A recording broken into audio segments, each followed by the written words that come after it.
And at the same time, she puts in dialogue the hardcore of international relations, the scholarship that we all know, but with philosophy, with theater, with poetry, with feminist epistemology, feminist phenomenology. It is something very interesting to read, because her feminist gaze in a way help us to try to destabilize the normality, the things that we look at normally either as a diplomats or students or researchers.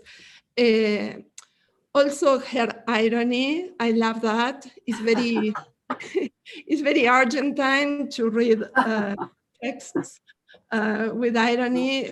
From your first one, well, what is the perspective of feminism about Bosnia? And in that well, we can feel the bored, the exasperation, all the things that the typical reader of feminism that see us as joy killers.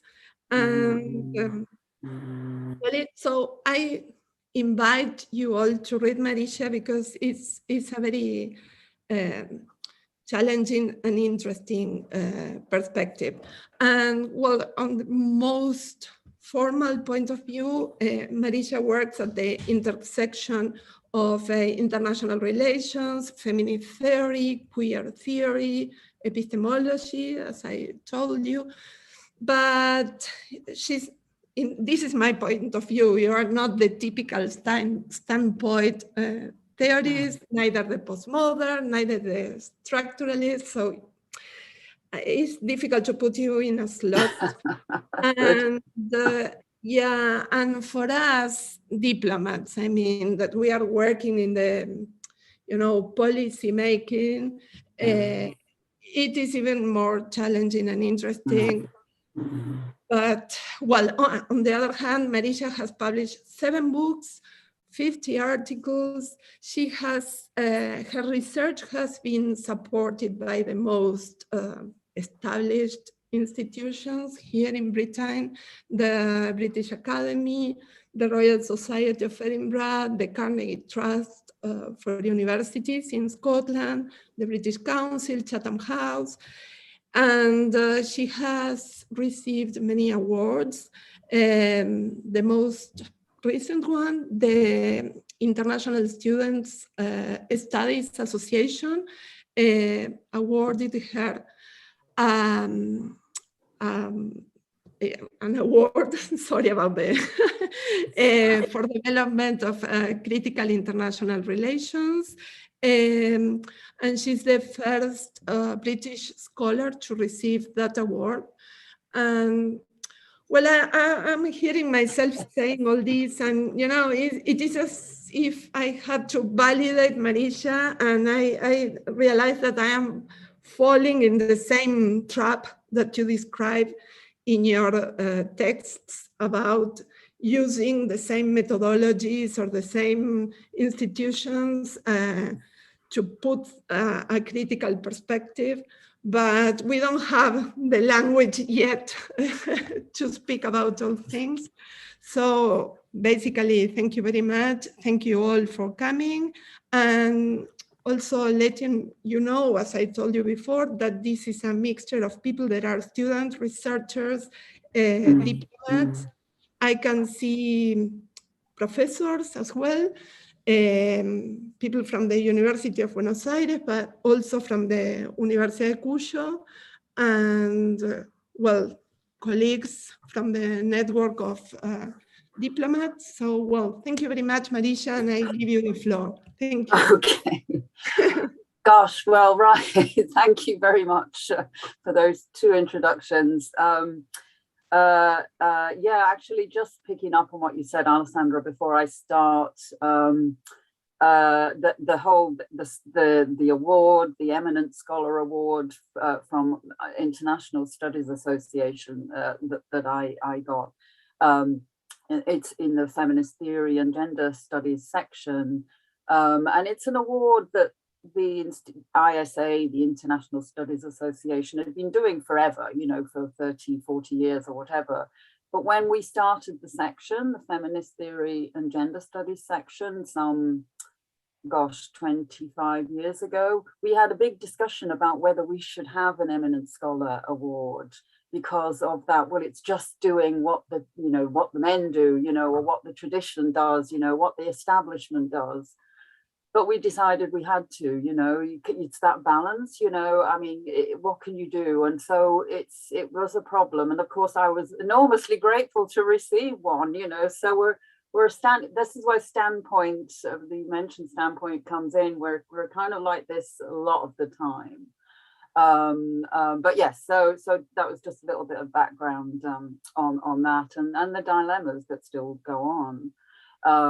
When you're working in establishment institutions like a university or, you know, doing foreign policy, diplomatic service, big establishment institutions. So it's always a standpoint dilemma in many ways. But anyway, I digress there, which is what I do a lot actually. So bear with me. Yes, thank you for that. It's a pleasure to be here. It's yeah, and it's really an honor for me actually. So thank you for that. Thank you for the invitation. What I'm going to do actually, even though I'd said to Alessandra before, I really just like to have a conversation. I've now put like a dozen PowerPoint slides together, and so I'm going to give a talk, but hopefully it won't last longer than half an hour or so. And if at any point anybody wants to stop me and say, I really don't know what you're talking about, or do you want me to explain something again, or come back to it later, very flexible, very open, you know, we just, so please do that.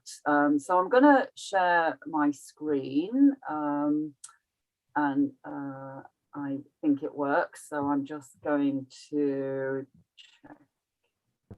Yeah, all right, yeah, okay, right. Okay, so this is me, this is Cardiff, nice picture of Cardiff where I am at the moment. I'm at University of Cardiff. And what I guess what I am going to talk about is really methodology and epistemology. I mean, they're both very connected. But of course, I wasn't quite sure of the audience, and I think there are different experiences. So I was trying to find a balance, and I may have got it wrong. So again, please do ask questions. But I'm certainly aware that methodology and epistemology can sometimes come over, you know, be too abstract. Although I really like the abstract actually. But do stop me if I'm too abstract. So I thought the best way to actually open up a conversation about methodology and feminist IR was to talk a little bit about my own intellectual and learning background. I thought this was the best thing to do because it might make better sense of where I'm coming from, but also the kinds of questions which I am drawn to ask and I constantly want to keep asking, which are always actually at some level about methodology and epistemology. I'm not really providing definitions of those. Some of you will know a lot about them, perhaps others may not know so much. I'm not very good at giving definitions anyway. I tend to think they close everything off before you've even started. So I tend not to start with a definition, but just very loosely, of course, just epistemology being a series of knowledge, what counts as knowledge, how do we know what we know, who counts as a credible speaker of knowledge, holder of knowledge, super important questions.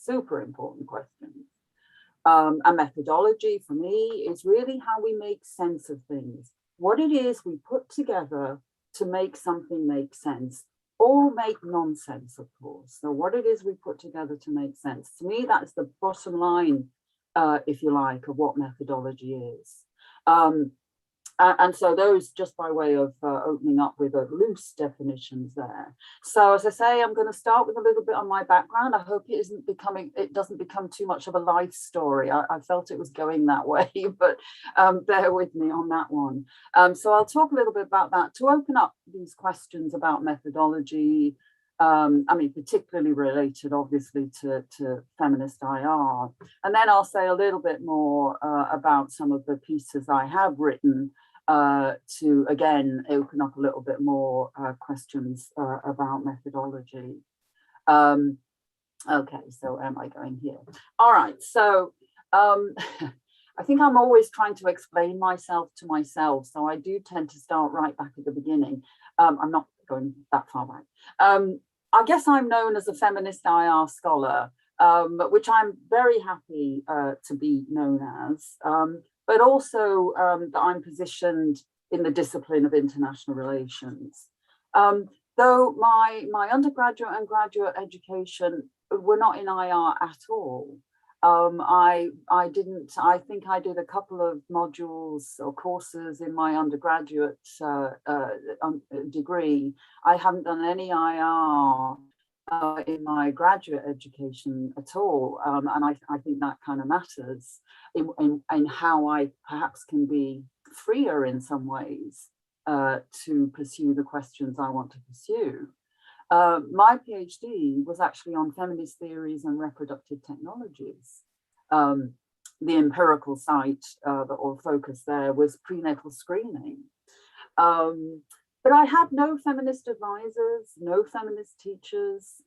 So I had to do a lot of reading about feminist theory. I mean, I'd done some feminist essays, you know, as an undergraduate and what have you, and it was interesting me quite a lot. But when, of course, there was an opportunity to study this, I had an advisor who wanted somebody to do work on prenatal screening. So I thought, well, okay, it's a bit weird, but that's how it went back then. I thought, okay, right, I've got to really get into feminist theory, given it's about prenatal screening and reproductive technologies. I've got to start really getting into this stuff.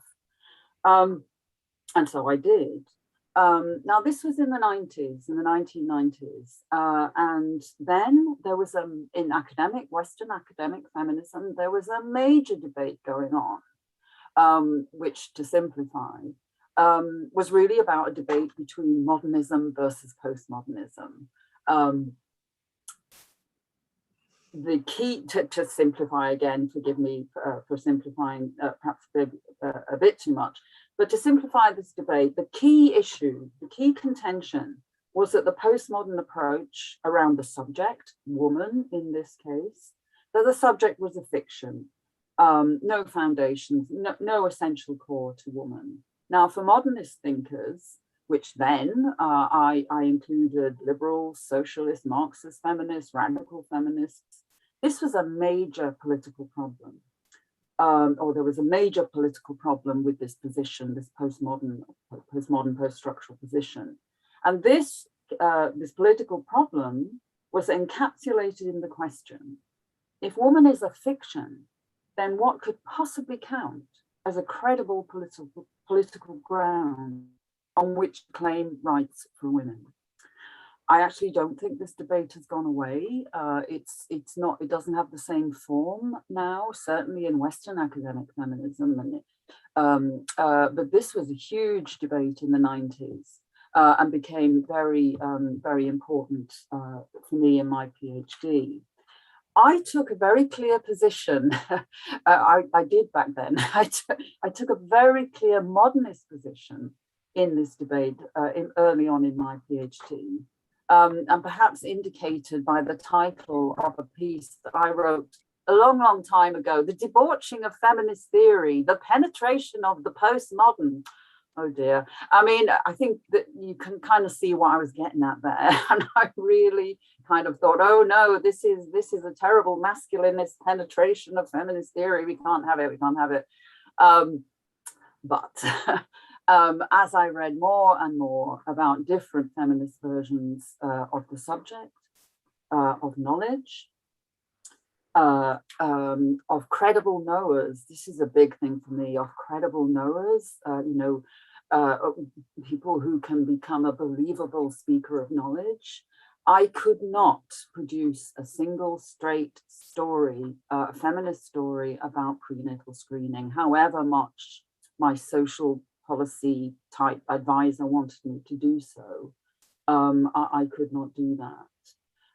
So by the time I finished my PhD, and I finished it in 1996, it took me a long time, typical story, part-time, I had 2 small children at that time.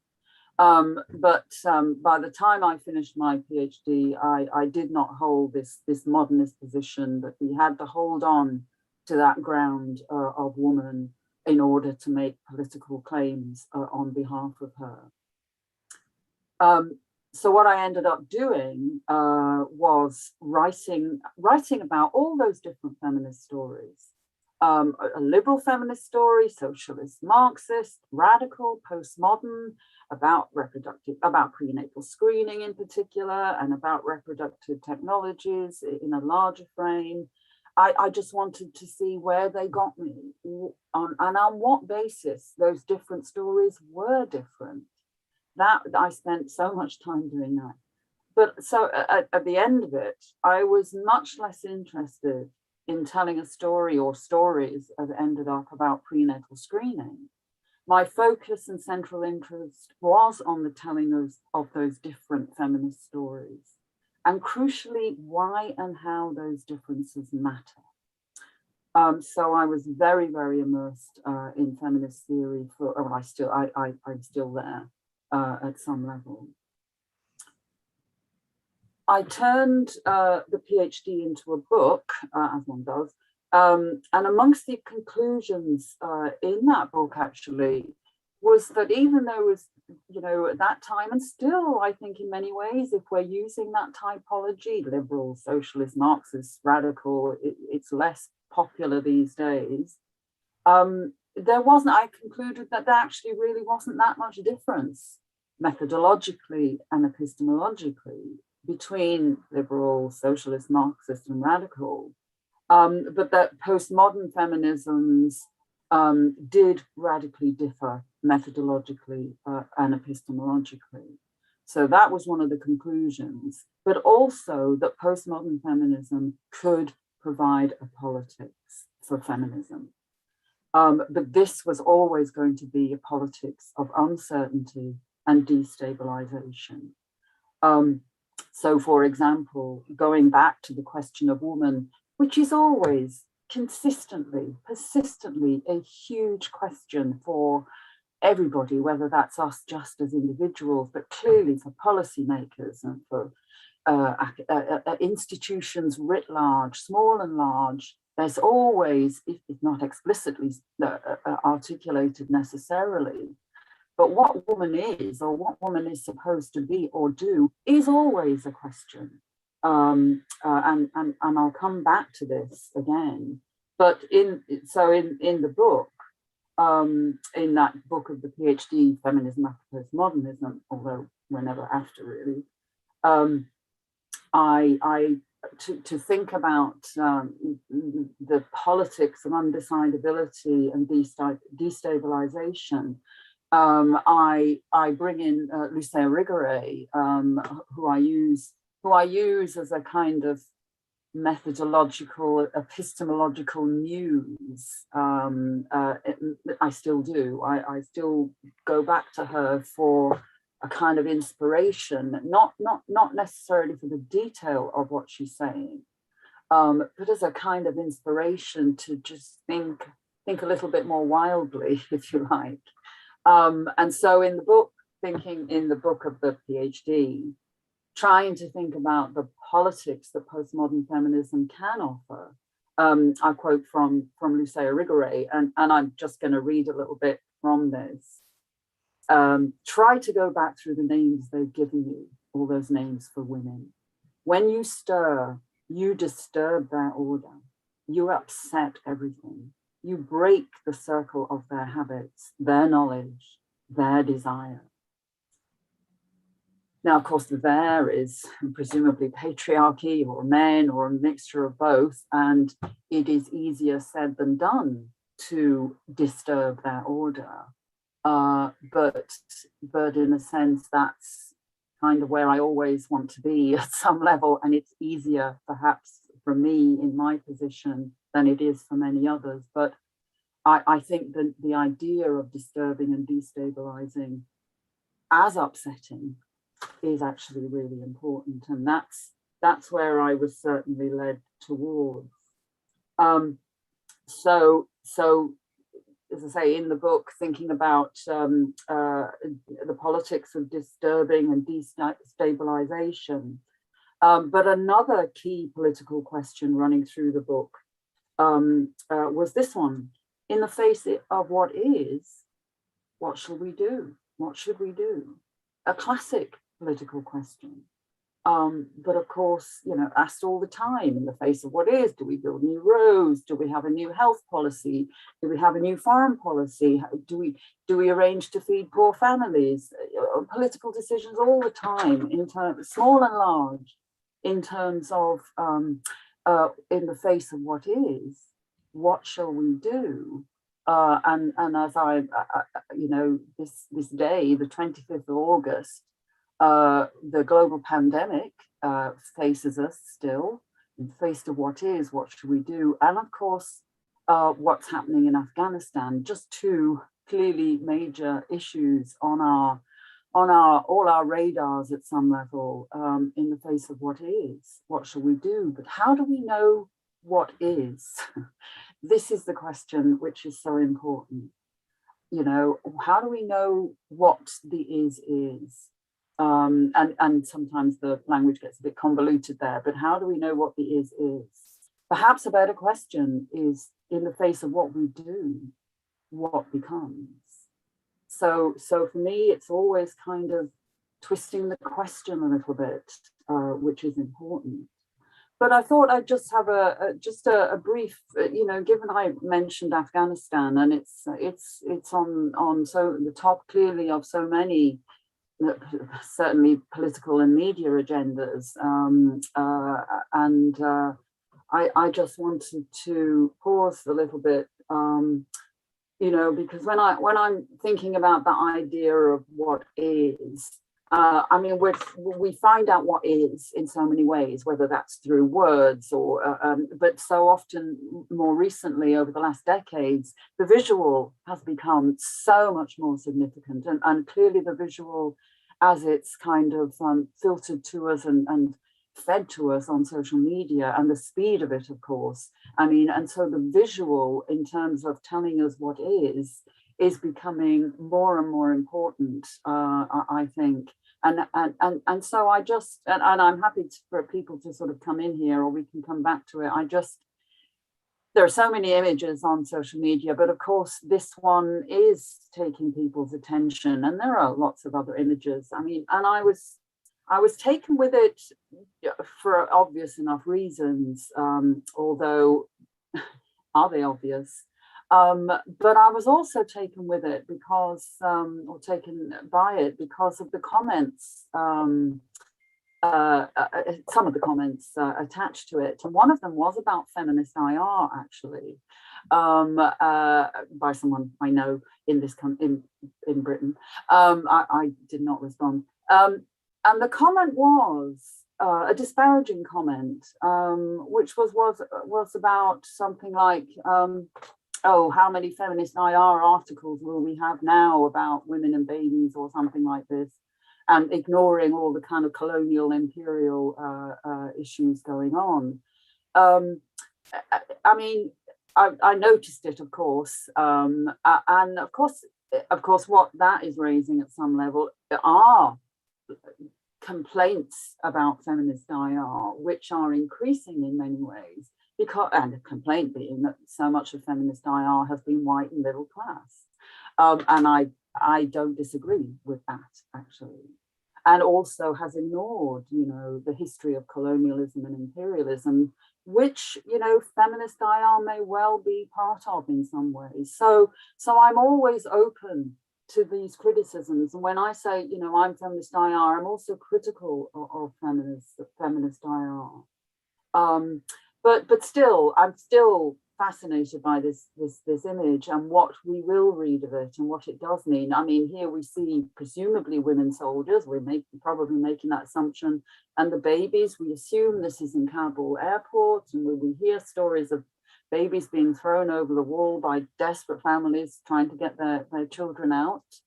But does this classic image, despite the fatigues, you know, their military gear, they're quiet, they're still, they're looking at the babies, or one's looking at the baby, one is just tired, which is the classic mother image with the baby. And does it kind of give some kind of compensation for imperial powers? And of course, Americans or British, I don't know whether they're American or British, so much part of, you know, the background of why Afghanistan is in the state it's in today. So it's just, you know, I just wanted to just think about this, and I'm still now going to be thinking about it for a long time, actually. And I think that's, you know, I think it's important to sort of, you know, really focus on one thing, to sort of see through the layers, keep thinking through the layers of what is. So yeah, so we might come back to that image, but I just was really taken with it, and especially the comment as well on Twitter. But okay, so going back to the questions on how do we know what is, and the whole issue around the political possibilities of postmodern feminism. So I won't go into any more of the specifics of that book. It's a long time ago, actually. Although clearly, you know, in trying to think about my own trajectory of thinking through these questions, when I look back, I can see it happening much more clearly now. But I guess one key consequence of all that work around the PhD and the book, everything, was that postmodern questions, or the postmodern approach, for want of it, I don't particularly want to call it postmodern, but it will do. It leads me to always want to keep asking the next question and the next question, and to kind of go down the rabbit hole and just have no stopping points, because there's always another question to ask. And to importantly, to do this, to open up or deconstruct how the story gets told, how any story gets told, whether that's through writing or speaking or an image. How does the story get told in this way? What is doing the work of having the story be this particular story? And of course, what we'll find is lots of issues around race, class, gender, sexuality are just doing a lot of work, but they don't seem to raise up to the surface. And so it's always about digging down. So it pushed me towards the end of that book and this whole intellectual learning journey towards a politics of disturbance and resistance.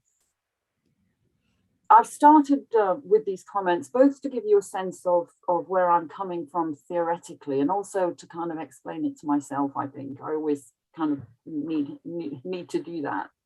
But also to clarify that I always start with and stay with feminism, or feminist theory, very expansive version of feminist theory. I never start with IR or international politics conventionally defined, and I never compromise on that. And I think that really matters. And I think I have been in a position to allow me to do that for all kinds of reasons. But I think I'm not trying to do anything else but feminist theory at some level, which, as I say, I think it matters. But having said that, while doing my PhD, I found myself in the Department of International Relations, a very important Department of International Relations, at a time when this very very muscular, very masculinized field of study was undergoing something of an upheaval. This is usually credited to the seemingly unexpected breakup of the Soviet Union and the fall of the Berlin Wall. Here on the right, a picture of the fall of the Berlin Wall. We're talking like the late 80s, early 90s here.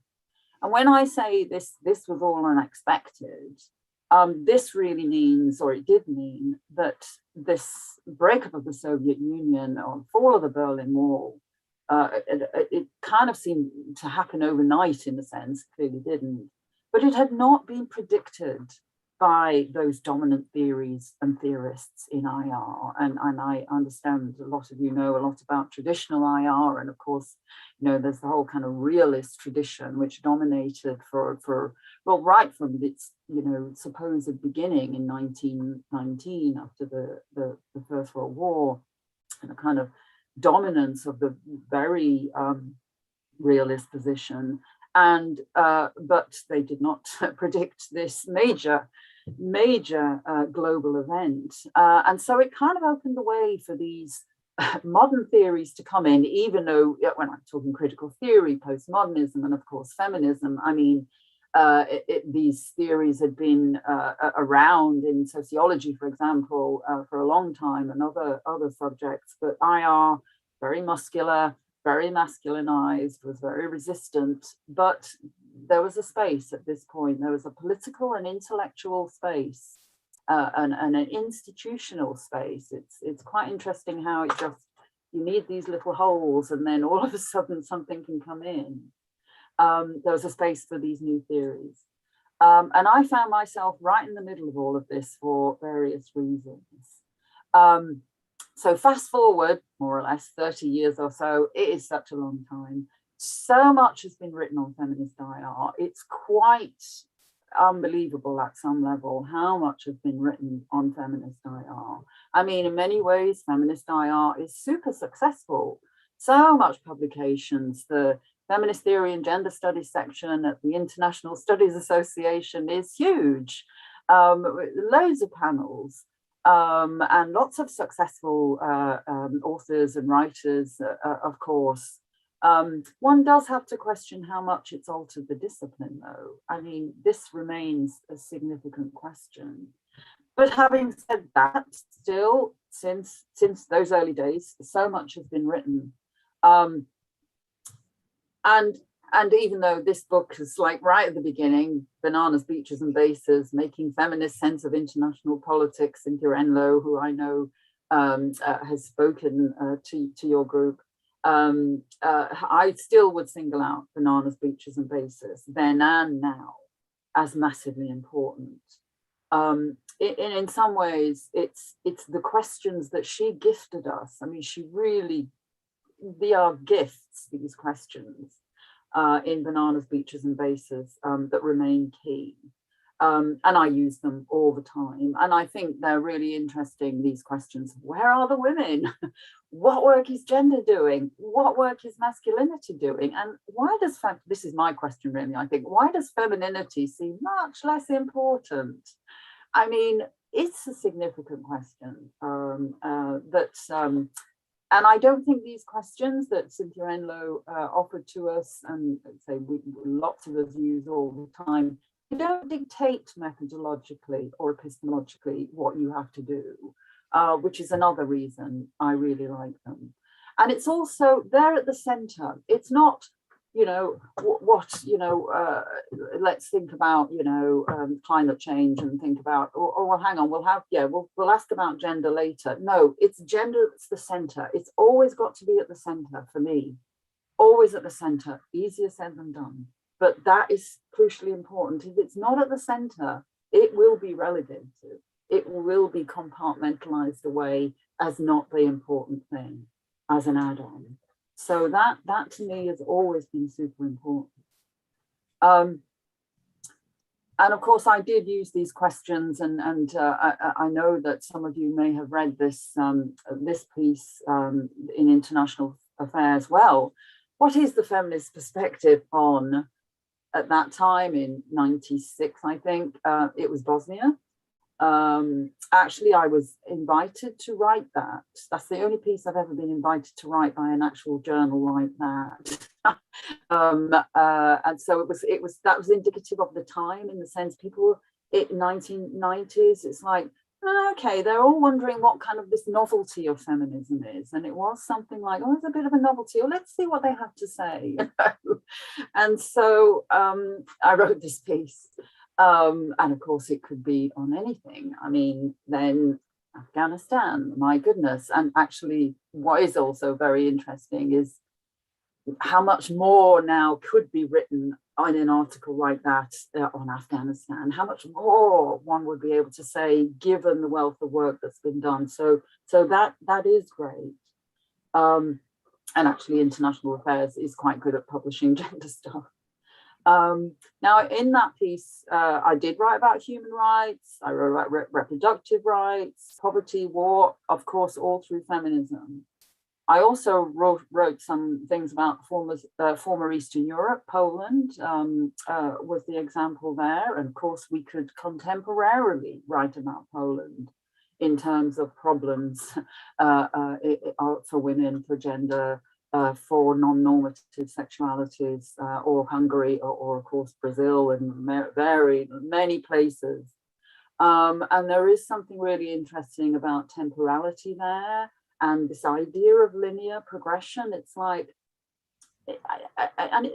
in some ways, the question, what does feminism does, isn't the right one, but it's like, where has all that feminism gone? You know, when we can say very many of the same things in 2021 as I did in 95. And bizarrely, there's a YouTube link there to a man, I'm not even going to say his name. He was a Polish representative on the Council of Europe back in 95, and I mentioned him in my article, and his ridiculous comments on women, you know, they should be in the home having babies, literally. And he's saying the same thing in 2017, it's like this, where has feminism gone? And this is not to blame feminism, but where has feminism gone in all that time? But of course, as Alessandra pointed out right at the beginning, the most interesting part of that is the word well. The most interesting part, and the most significant part, in a sense, is that idea of well, or that question, that well. And I think by this time, and I was just about finishing my PhD then, and it was like, I think already I was very tired of the tone of exasperation. Well, what is the feminist perspective on Bosnia then? The tone of the demand, the tone of diminishment, just tell us what it is and we can put it there in a small corner, and the tone of containment. That's all captured in that well. And that's, I think, again, thinking about my own learning trajectory, is about my own exasperation at all of those things, and then a refusal of it, or resistance and refusal of it. The constant demands by the discipline of IR in this context about feminism, which for me ended up largely being about methodology and epistemology. There is always interest in stories about women. They could be put in the place women's issues, or that's about women, it's very important, but didn't really seem to affect the discipline writ large. But it was those big questions about methodology and epistemology, which for me were the most important ones. And I suppose this meant that it was the discipline of IR which became my empirical terrain. It matters very much how disciplines or institutions police knowledge and what counts as acceptable methodology, how we put those bits of knowledge together to make sense, and you know, overall how knowledge gets constructed in the discipline. So it is those broad range of disciplining tactics and maneuvers that have occupied me for many decades now, and still do at some level. And here, it's questions about the worth, the value, and the place of feminist questions that I I suppose I defend. I will not place feminist questions at the margins. I will always place them in the center, which of course is not disciplinarily very acceptable. But here I think keeping feminism front and center has helped me. It was never my intention to add to IR. Well, it might have been in the beginning. But simply to do feminist theory and to tell the stories, obviously not all of them, about international politics through feminism. And so feminist IR for me simply is IR. It's just starting from and with feminism. It's not offering a contribution or insights. It's just doing IR. I think I'm often quite alone in that position. But I kept getting questions about the worth, the value, and the place of feminist questions. And I think I started to write about them more explicitly and articulate them more in my writing. Most noticeably then in this chapter in the Feminist Methodologies for International Relations book, and my chapter on distracted reflections. And I'm just going to read a little bit from that, actually, just a little bit. I won't go on for too long. What time is it? Okay, so I just, it starts with methodology, a personal story, and a couple of quotes. What method have you adopted for this research? And then a quote from Kath Weston. This is a persistent question, one asked within a certain tone of voice, an almost imperceptible sigh of relief that the one asking is not the one answering. The sound also of a powerful demand to know, a distanced, usually firm utterance capturing in its delivery the authority of the interrogator. And that really spoke to me when I was doing my PhD. And then this is just a bit from me. When I was a graduate student, the question, what method have you adopted for your research, made me very nervous, especially in its recurrent manifestation. Is there a distinct feminist methodology? A question to which I found it very difficult to provide a definitive answer. I could speak at length about the absence of women and considerations of gender in traditional texts in international relations. But this did not convince my questioners.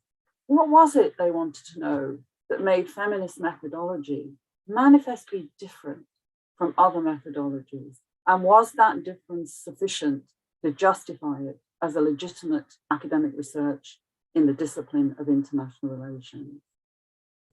To me, there just seemed to be a great deal at stake if I got the answer wrong, which of course I did all the time at many levels. But as I worked through all of this and writing this chapter, actually, this was such a turning point for me, this particular chapter.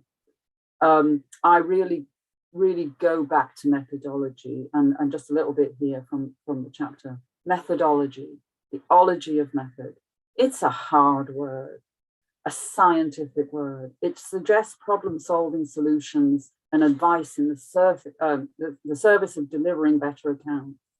It offers the possibility or the hope of an answer to the question how to study social reality. Yet as a feminist scholar, I was aware that conventional social science methodologies inhibit recognition of all the exclusions and sacrifices required in order to tell a singular story. I was very uncomfortable with this. And then I go on, I'll stop there. But I think what then I was led to from writing that and working with that was methodologies which involved ghosts and haunting and distractions, which I'll say a little bit more in a moment about that.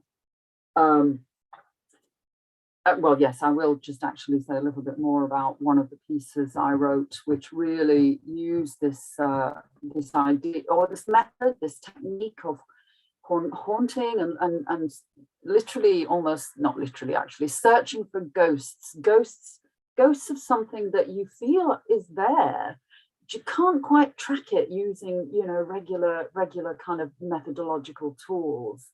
And I think it was certainly Avery Gordon's book here on the right here, Ghostly Matters, I can't remember, Haunting and the Sociological Imagination, really inspired me in many ways. And when and here the other pictures here of Northern Ireland, I was at Queen's University in the late 90s, early 2000s, for a few years in Belfast.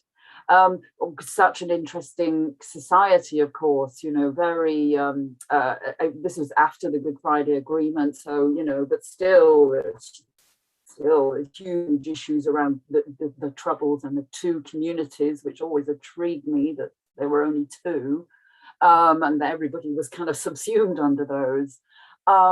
And here, actually, on the left at the top is Northern Ireland Women's Coalition, or some members of it, some various images.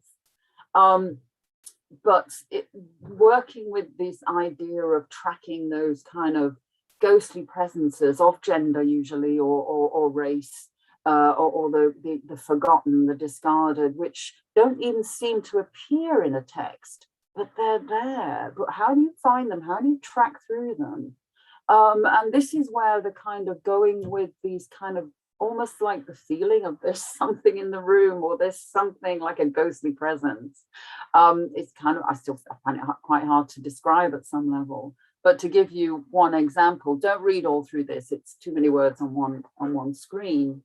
But what I came across as in Northern Ireland was there's, you know, such a heavy in the academic and political and ordinary communities, lots of stuff on the two communities and the Troubles, of course.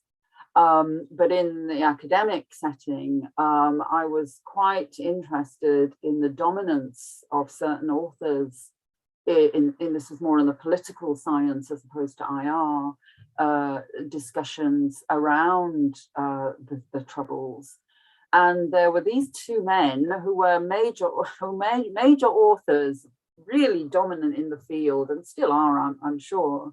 And they had written a book, what's it called? McGarry and O'Leary's Explaining Northern Ireland. I can't remember exactly. And I wasn't particularly interested in reading this book, except when I opened it. I don't know why I even had it. There was a poem, Robert Graves' poem, In Broken Images, on one of the opening pages, and they use it as a muse. And it's called In Broken Images. And of course, you don't have to read it. You can see it from the last few lines. And of course, it's he, but ignore that bit for now. But it's all about breaking and new confusion and, you know, being confused and not understanding and breaking images. And they were literally using this as a muse to write their not very breaking images book. But of course, and then, you know, used it to sort of fragment images. There weren't any, you know, they weren't particularly interested in gender or women, it seemed. But as I did read through some of it, you know, inspired by the idea of this poem, I just found so many gender ghosts, which is actually one of my favorite pieces, this still.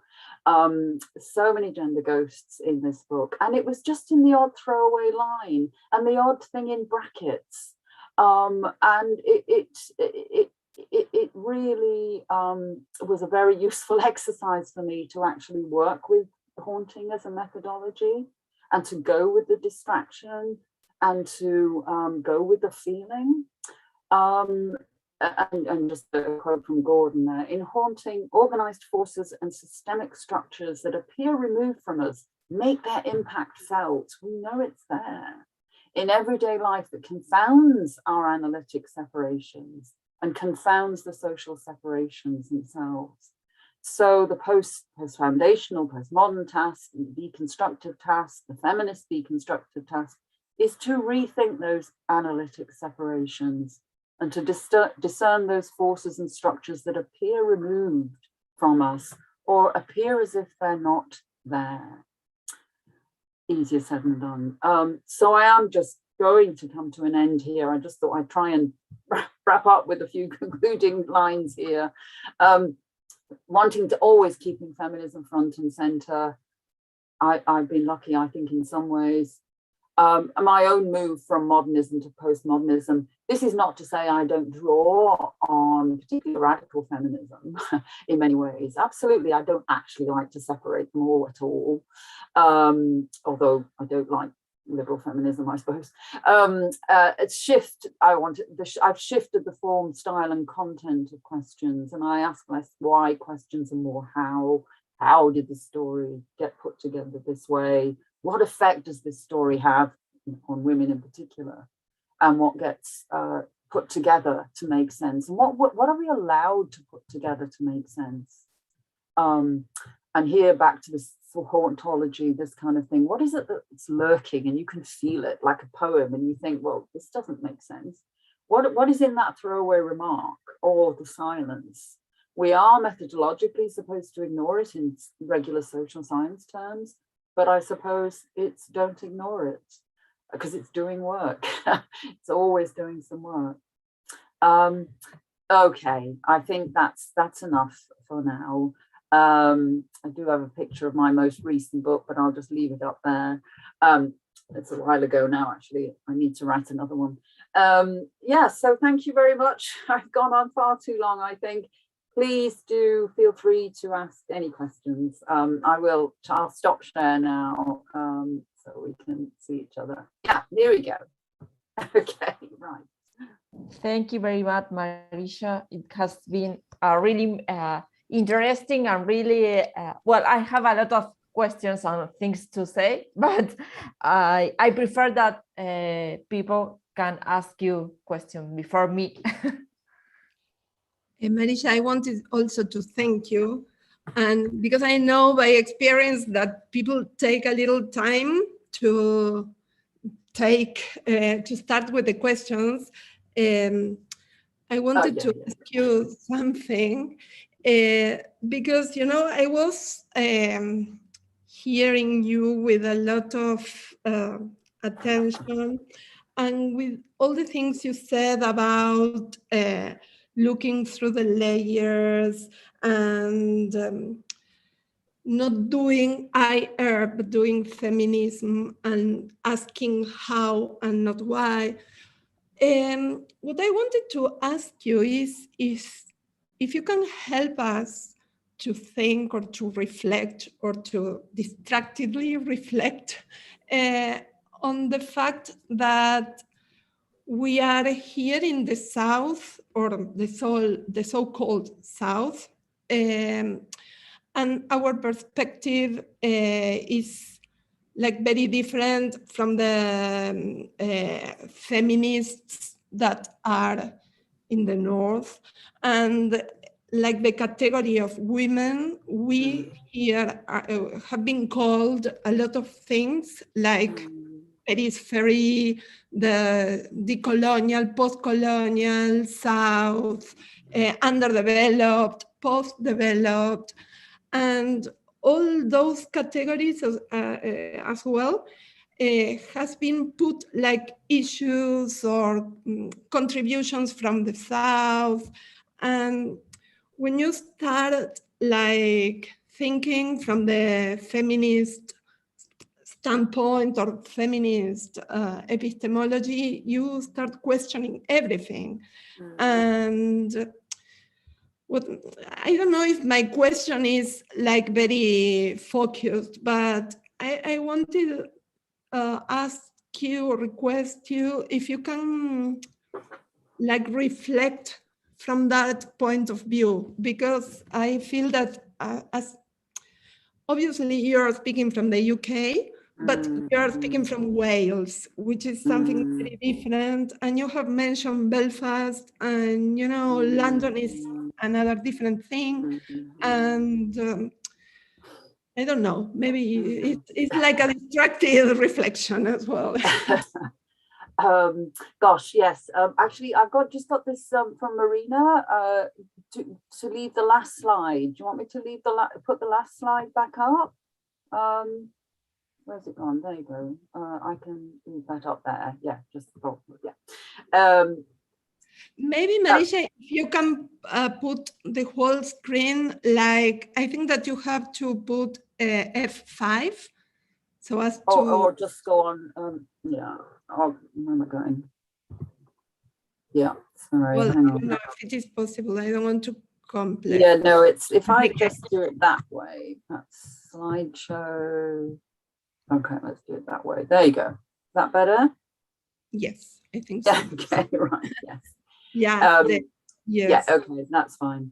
Gosh, yes, Alessandra. Oh, I'm not sure. I guess my opening up, thinking about what you were saying, it depends where you are, what you're doing, what your audience is, as to what you can say and how far you can go. I think one does have to be strategic, and one does have to make choices which are the sensible and safe ones. You know, I am speaking as an academic who,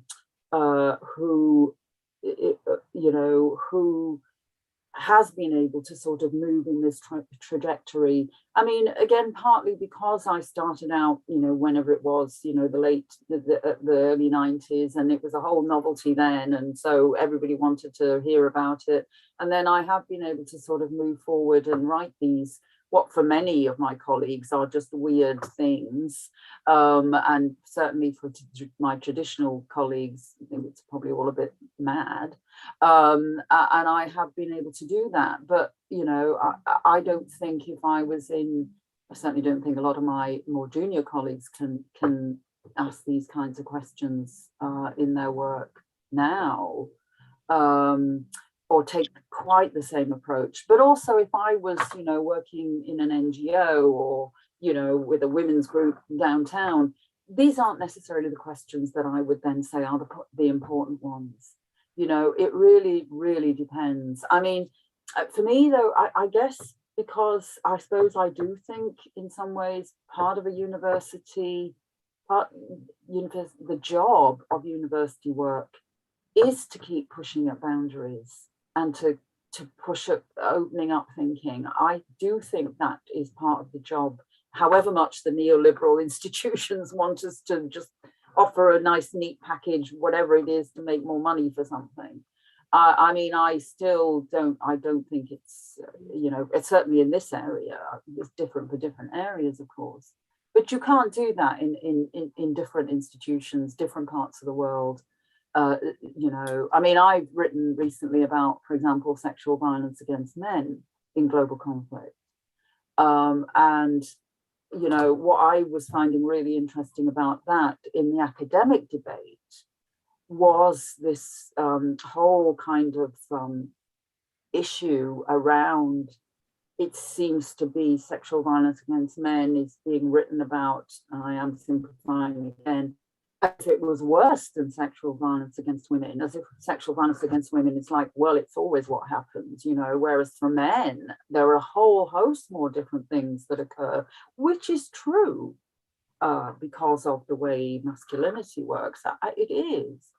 But as an academic debate, I was really interested, and am really interested in the different ways that we can think about what gender is, and how it was becoming quite antagonistic in some debates. Now, I can have that discussion in my head and in writing.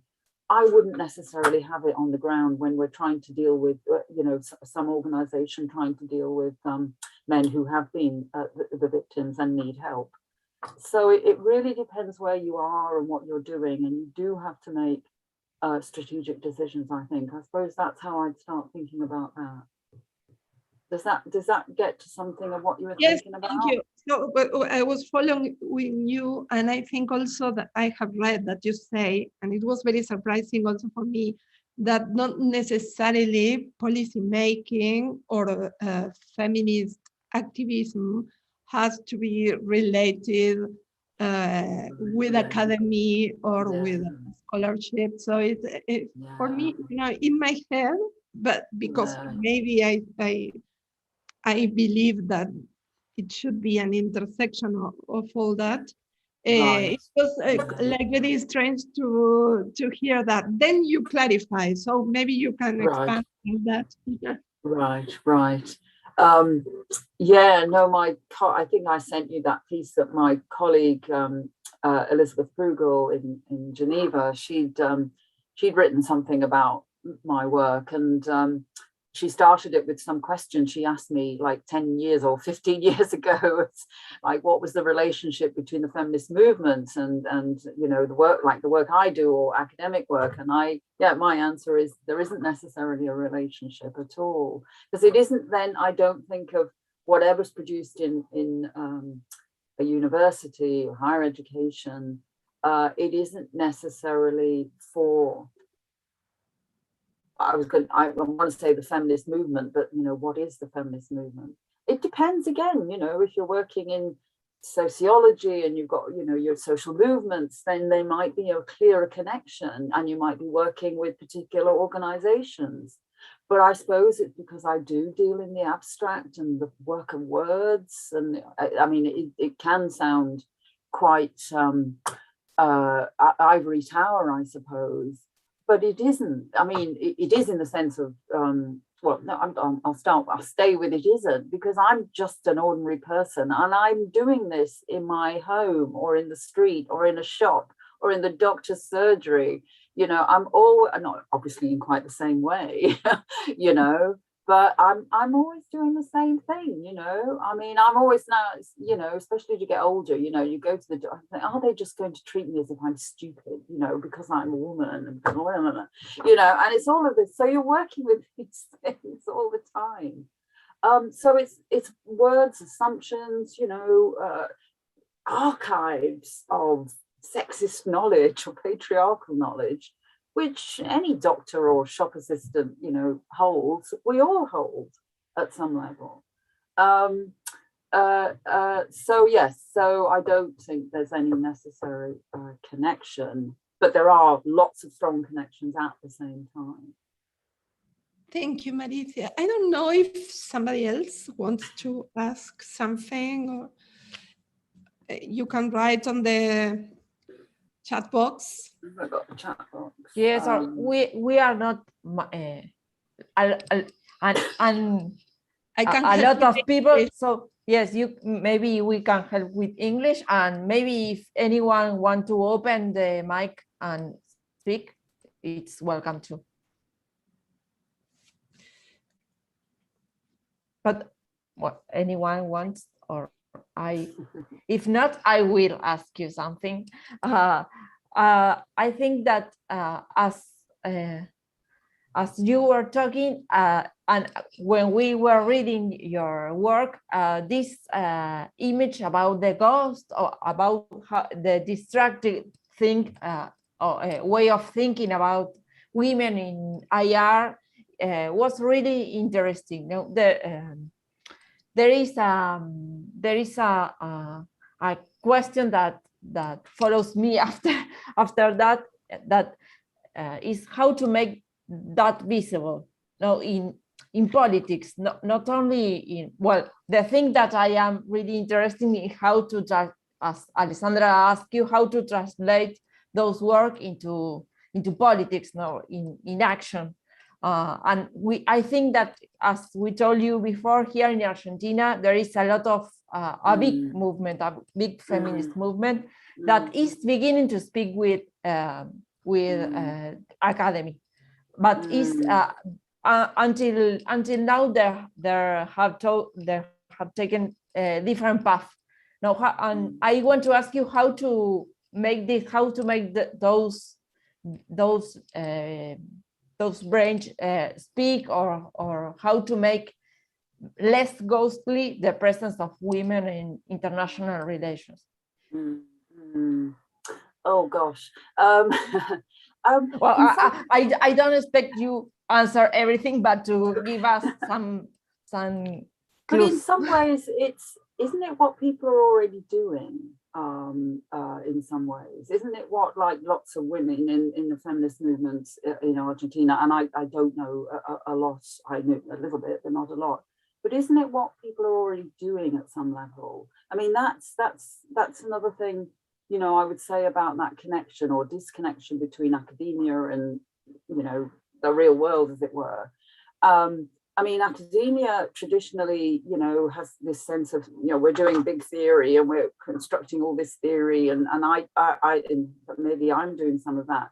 But by theory, it's just actually looking at what people are actually doing and how they're making sense of their lives, or how things get made sense of. So when you talk about the Argentinian feminist movement, aren't they already doing all of those things, saying, look, this is not how it should be. I don't want to do that just because you call me a woman, or I am a woman, I don't want to live like that.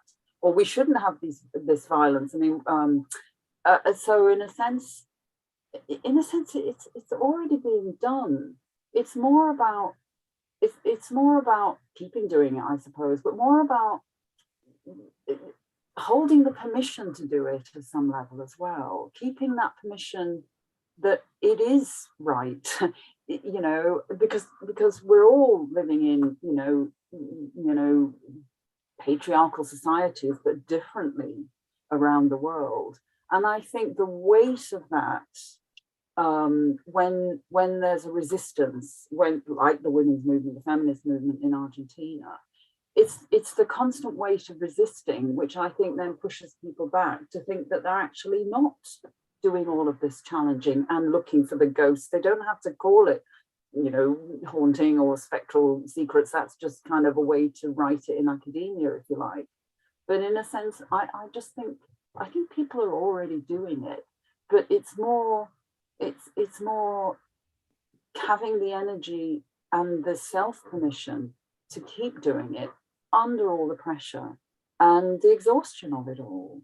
I mean, in some ways, that is why things fail, isn't it? Resistance movements, and I mean that in a small sense, of people just every day trying to deal with patriarchy or sexism or homophobia or whatever. It's just tiring. And so in a sense, I don't think there's necessarily anything. So if you talk about like my work and some of the things that people have said, you literally said it right at the very beginning, that I've maybe put into words some of the things you were thinking and doing. And it's just like, that's all it is. It's a kind of permission giving.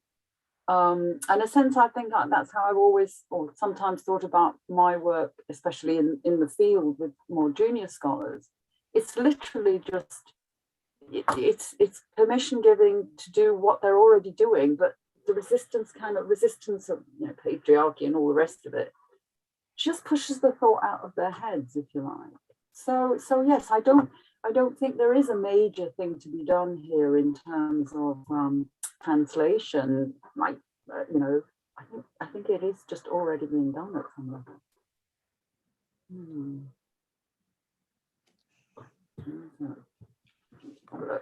Thank you, Marysia. There is a question in the box. I don't know if you can see that. Yes, I can. In the issue of feminist methodology, do you think that the interest in subjects and biographies storytelling can be approached through a careful paradigm coming from women, or does it go to the old dichotomies such as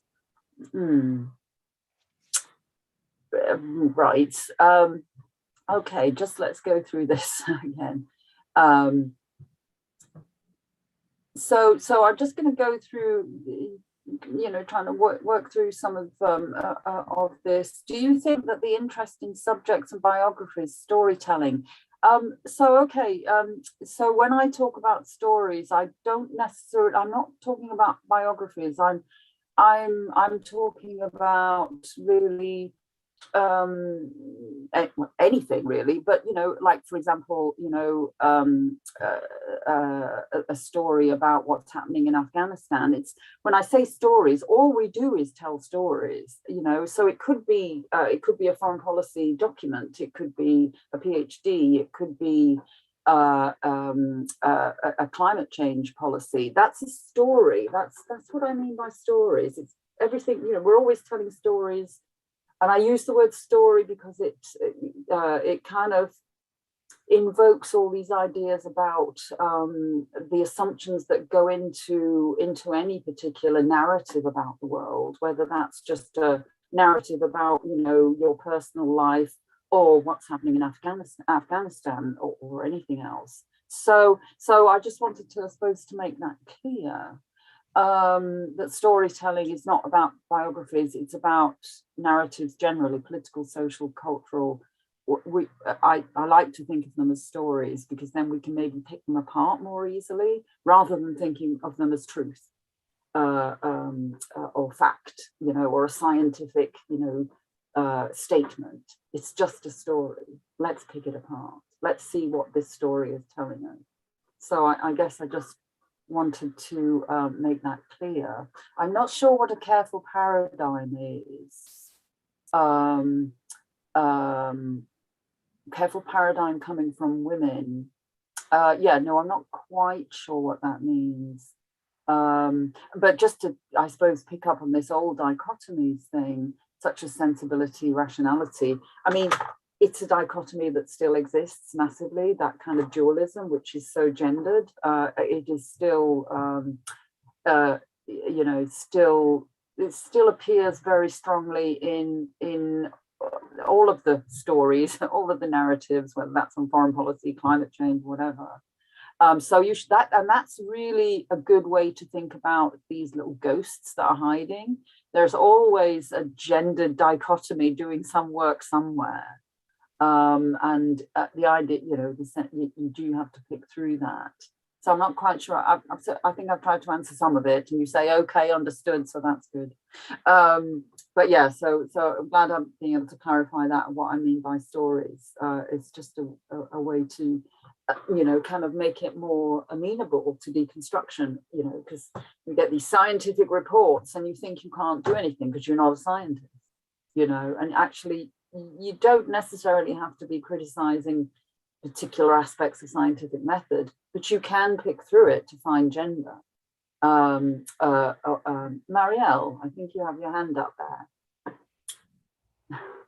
And, thank you. Hello, Marysia. It's an honor to speaking to you, and thank you for the organizers of this conversation movement.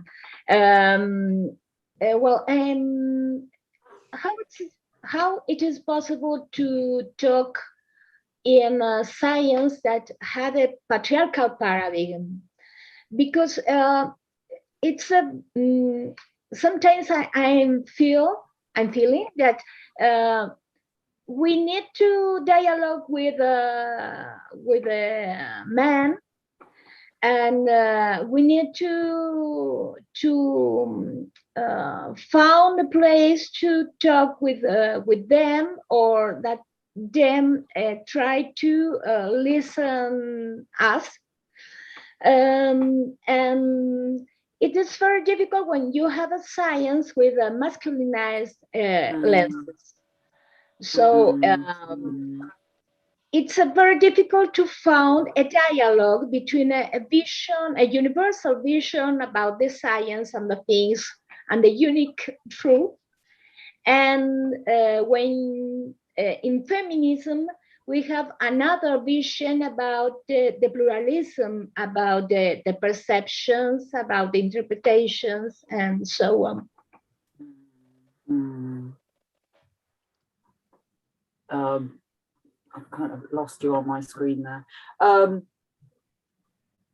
Yeah, these are, yes, so how to have a dialogue with, I'm just want to get this right, how to have a dialogue, you have to have a dialogue with men, especially if we're talking foreign policy or different diplomacy, well, generally anything, in that institutions are still dominated by men, particularly in positions of power.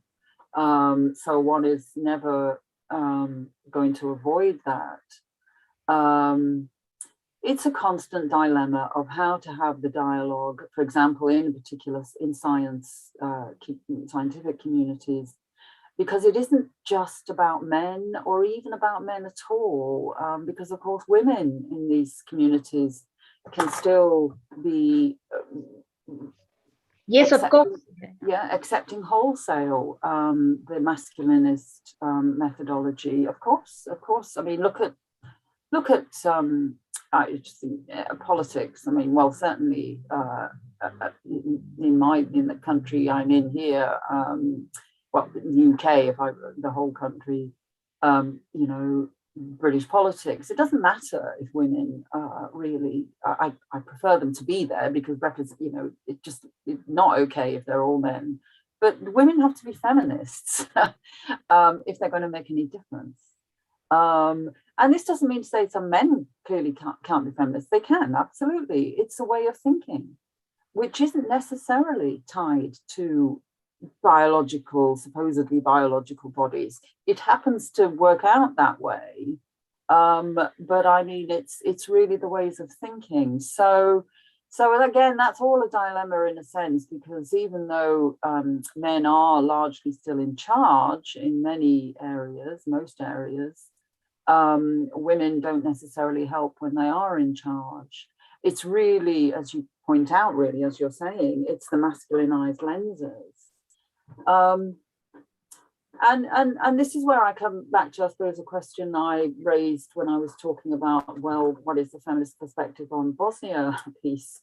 It's like, where has feminism gone over these 30 years? You know, it's like, and again, this is not to blame feminism, because feminism is fighting in a patriarchal world. And it doesn't, you know, progress doesn't come in a linear fashion, as we see in Poland and Hungary, for example. You know, it doesn't go in a linear fashion. These forces, and I will use it that way, that term, you know, these forces, anti-equality, let's put it, you know, that way, these forces have never gone away. And they usually kind of become, I suppose, a bit dormant when everything is kind of ticking along okay. But when there are, you know, perceived to be threats, like, for example, in Hungary, you know, threats to the traditional family. We could also say, you know, look at, again, Afghanistan, who knows what's going to happen.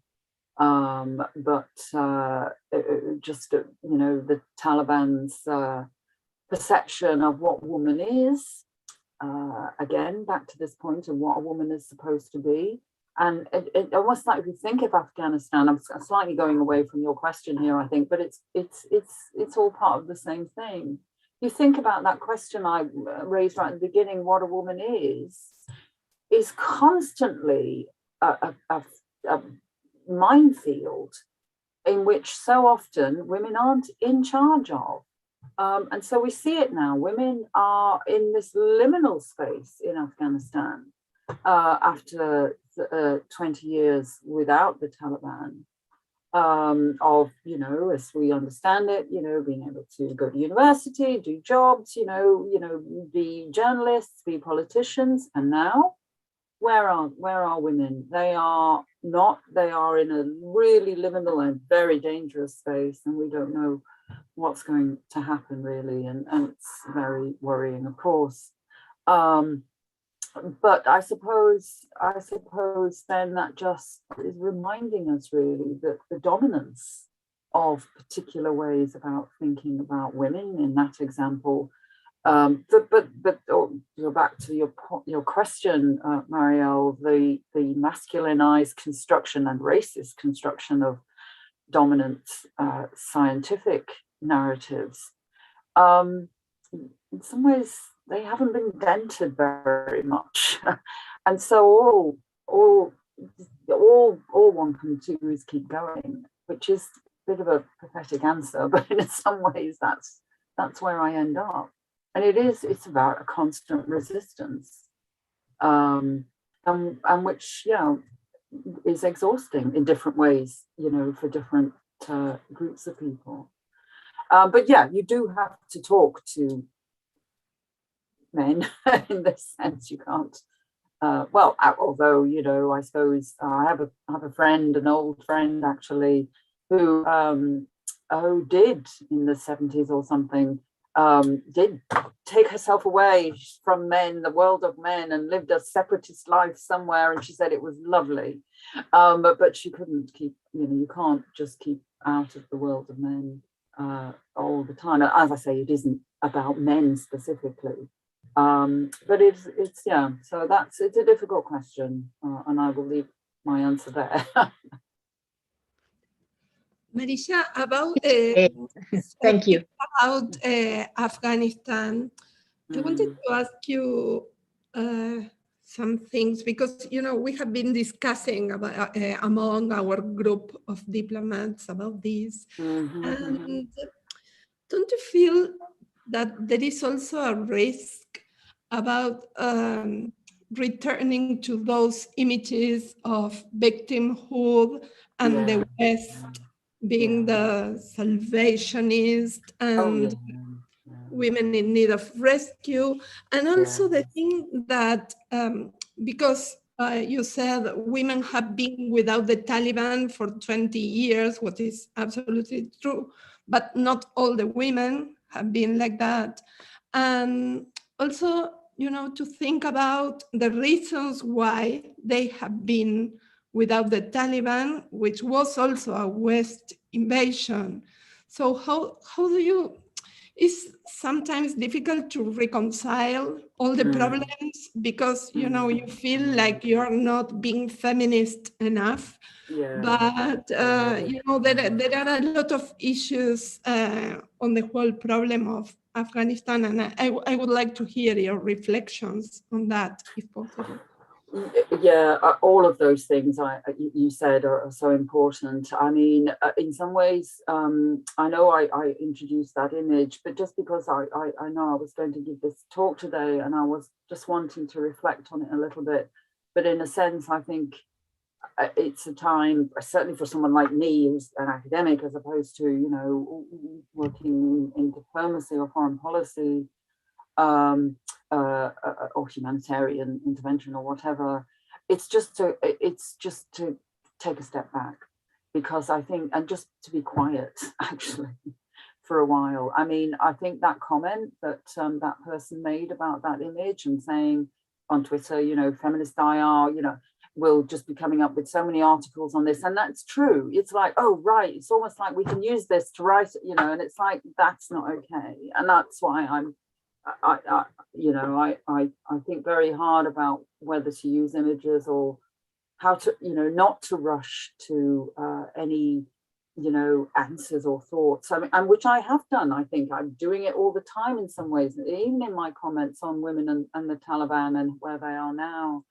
And you're absolutely right. It's just sickening, actually, the Western, I always felt like what I'm feeling from the British media, and probably the US media as well, is like they're waiting for the gory details of what the Taliban will be doing to women. And it's just like, stop, you can feel that.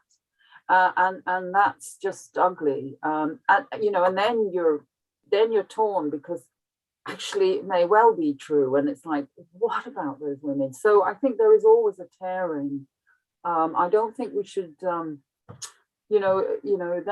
don't think we should then stop ourselves because we feel guilty or confused or not being feminist enough, all of which may be true, but you just still have to keep trying to do the work in as honest and as an ethical way as you can. But it's clear that there are so many things wrong, and so many things wrong that have been created by the West, and not least a US-UK connections there. So yeah, it's and I'm like, yeah, it's a very, all of those things you said, but in some ways it is a time to stop talking about it, or to stop, certainly not to write about it, because we fall into so many traps there. And yes, you're right about the victimhood. I mean, absolutely classic, and that's the image, that I showed. It's another classic, isn't it? It's like not so much victimhood, but the kind of the saviors, and of course it's women, so it's horrible actually at some level. The fact that you finished your article in 1995 and now we are at 2021, and speaking about the same things. So it's very frustrating, isn't it? Yeah, sorry, there's a research, I'm just looking at the chat there. Sorry, yeah, that's just, okay. Yes, sorry, there's a couple of links there. It is very frustrating, and I think that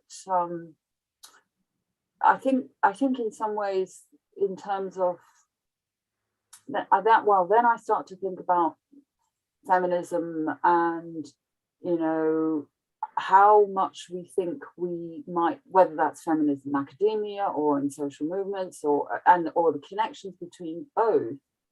And I do think there is something about a very kind of logical, rational dichotomy thing going on there, to go back to one of the earlier points, and that we think we can control the meaning of these words, and we can control the meaning of, you know, for example, equality or women's rights or discrimination. And we can't at some level. We can't at some level, which I think is one of the reasons, or one of the things that explains why things seem to just dissipate or go back, you know, to Hungary in the 1990s, or Poland in the 1990s, or whatever, is that they're on very shaky ground, you know, equality, gender, human rights, women's rights. They're literally on shaky ground. And which is a postmodern perspective, which is in some ways, but it's not, it's very empirically demonstrable. They're on shaky ground. And why do we think we can own them in societies which are patriarchal and all the rest of it? I mean, that sounds a bit too negative and scary, and I want to stop there because it sounds a little bit defeatist, but it isn't. It's just a recognition of power in some ways, but you still just have to keep going on, you know. And the more people, then the bigger the communities, whether that's academic and, you know, not academic, that matters. The more people that get involved, that's important. You know, when it's too small, there's hardly any chance. But yeah, this ownership of knowledge and words, the meaning of words, isn't ours. We don't necessarily control it. Hegemonic forces do tend to have a way of taking control back, as like again, just to bring in the Hungary example,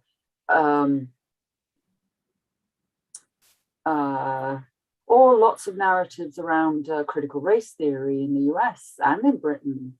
You know, hegemonic forces, if you like, have taken some of the words and concepts from gender theory, feminist theory, critical race theory, and are using those words completely wrongly, but logically they're using it to be racist, to be sexist, and to argue for like returns to traditional families, for example, family structures, for example. So currently that's a very interesting move I see in Britain and the US, especially around race, of claiming some of the analytical words, concepts, and making them work badly, but it seems to convince some people, making them work for racist ends. That's scary. That's scary. I mean, in the US, forbidding teachers at different levels of education to teach so-called critical race theory, that's pretty scary, actually. And actually, if anybody is ever asked, I don't know where I heard this, probably on Twitter, which is very bad of me. If anybody asks, this is in the US really, are you teaching critical race theory in school? The response is, you tell me what critical race theory is and I'll tell you whether I'm teaching it or not. And they always get it wrong. So, that's the way, it's just, but that's pretty scary, that whole thing at the moment. Thank you, Marysia. See, Cynthia Endo is an old friend of mine, actually, and I relied on her so much. I always try, maybe she's just come into my head, because I think that I can end up, I'm not trying to be pessimistic, I'm trying to be like, you know, negative or defeatist, but I always think, oh God, I'm so opposite to Cynthia Endo, you know, and it was always like, you know, but in some ways we probably agree. Yeah, you don't sound pessimistic anyway. Good. I'm feeling it. I'm just thinking, oh my God. But yeah, I appreciate this session it's important to keep thinking through these things and, you know, keep coming up. I'm coming up against my thinking barriers all the time. And when I say thinking barriers, then that's not divorced from me being in the doctor's surgery or a shop. It's always there. And you're just constantly coming up against them, especially when the politics around you changes, which it is, I think, currently, for all kinds of reasons, in different ways in our different countries, but some very similar ways as well. So it's more important than ever to open these discussions. And actually Zoom, you know, the pandemic has given us, well, it's awful at one level, but we can do this now. And we will hopefully, you know, people can continue to do these things, which we couldn't do before in the same way. So that's really good. So yes, it's growing. It's continuing to grow. People who want to ask these questions and work on these things. Yeah. Thank you. Well, thank you very much, Marysia. Marysia, I think you have helped us to think about our own thinking barriers that are, of course, huger than yours. I doubt it, actually, in many ways. It's different. We have really enjoyed your presentation, and thank you very much. And as you said, I hope it can continue after the pandemic.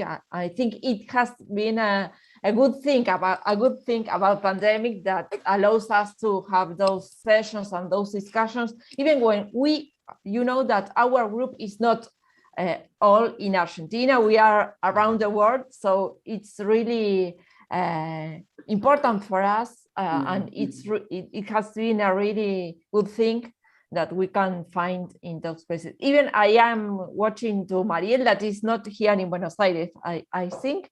So it has allowed to get connected with people in other places of our country and to build a community around those studies. So, well, we thank you again to you, and thanks to everyone that has joined us, and thank you to Alessandra that made the link between you and us, and that allow this session. So, well, I will stop recording, and maybe we can. Thank you all very much. Yeah, just to say that, and if you could. It can save the chat, so because there's a couple of links in the chat that would be useful to have a look at.